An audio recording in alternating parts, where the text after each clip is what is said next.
In this video, we are going to learn the following things: how to get started with Excel, basic terminologies such as workbook, worksheet, rows, columns, and cells, and lastly, what is ribbon and what are the various tabs in the ribbon.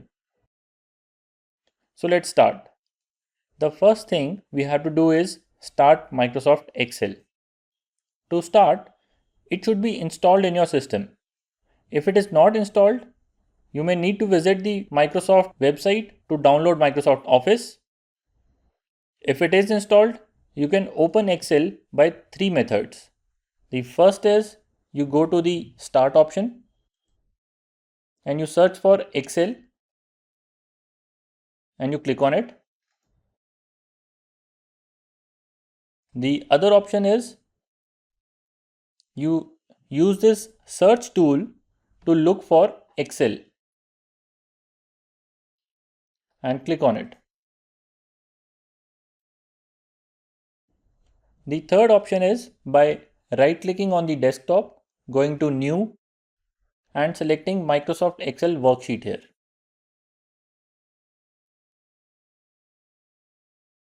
If you double click on it, it opens a worksheet. Once Excel opens, you will see this window with many small rectangular boxes. Down here, you can see a tab saying Sheet 1. You can add more sheets by clicking this plus icon. Now you can see Sheet 2 and 3 also. Think of this window as your notebook and these sheets as the pages in your notebook. This window is called Excel Workbook and each sheet is called a worksheet. So in Excel terms, your notebook corresponds to a workbook and a page in your notebook corresponds to a worksheet. Now if you open Excel again, that will open another workbook. You can work on many workbooks simultaneously.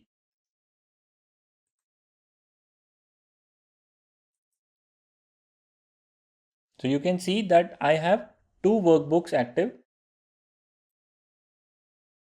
and I can work on both of them simultaneously. Now let us look at all the elements that we can see in this window. Do not get intimidated by the number of elements. Once you start working on Excel, all this will come naturally to you. So the major part of this screen is taken up by this set of small rectangles. If you look closely, these rectangles are formed by the vertical and horizontal lines.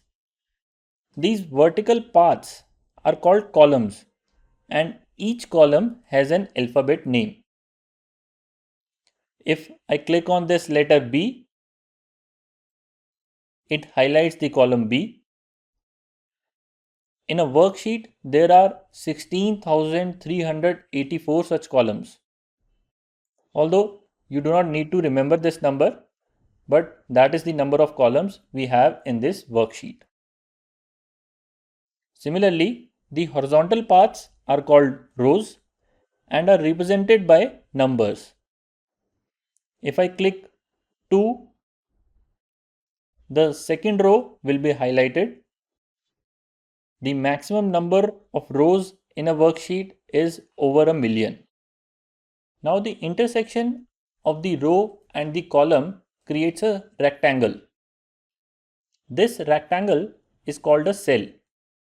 So column A and row 1 create a cell called A1. Now I told you that we have 16,384 columns and we have 1,048,576 rows. Can you find out the total number of cells in this worksheet? And if I have 3 worksheets in this workbook, how many cells do I have in my workbook? I will show you the answer to this question in the next video. Let's move on for now. Now this area is called the ribbon.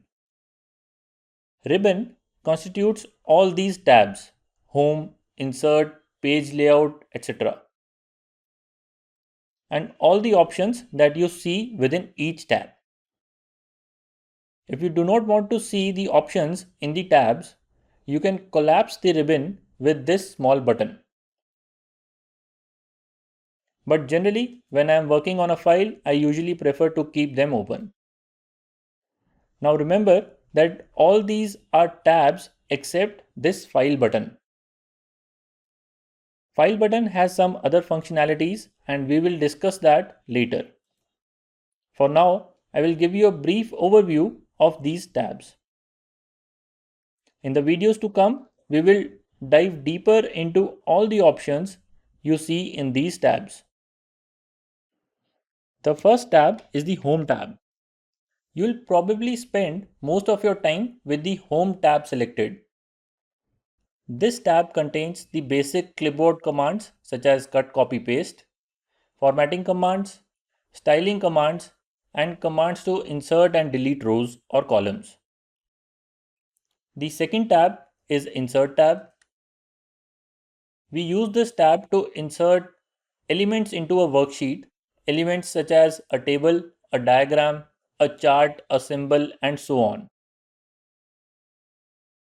Page Layout tab contains commands that affect the overall appearance of your worksheet, including some settings that deal with printing. The fourth tab is Formulas tab, which is used to insert a formula, name a cell, or access formula auditing tools, etc. Next tab is Data tab, where you will find data related commands including data validation, filtering, sorting, and advanced analysis tools. Then comes Review tab, which helps to review the content in your worksheet, such as do spell checking, translate words, or add comments. The last tab is the View tab, which contains commands that control various aspects of how a sheet is viewed. For example, zooming or freezing panes within a worksheet. So while explaining this, I have used various Excel specific terms and you may not understand the meaning of these terms right now. But when we go through each of these functionality one by one in the course, you will understand what each option does.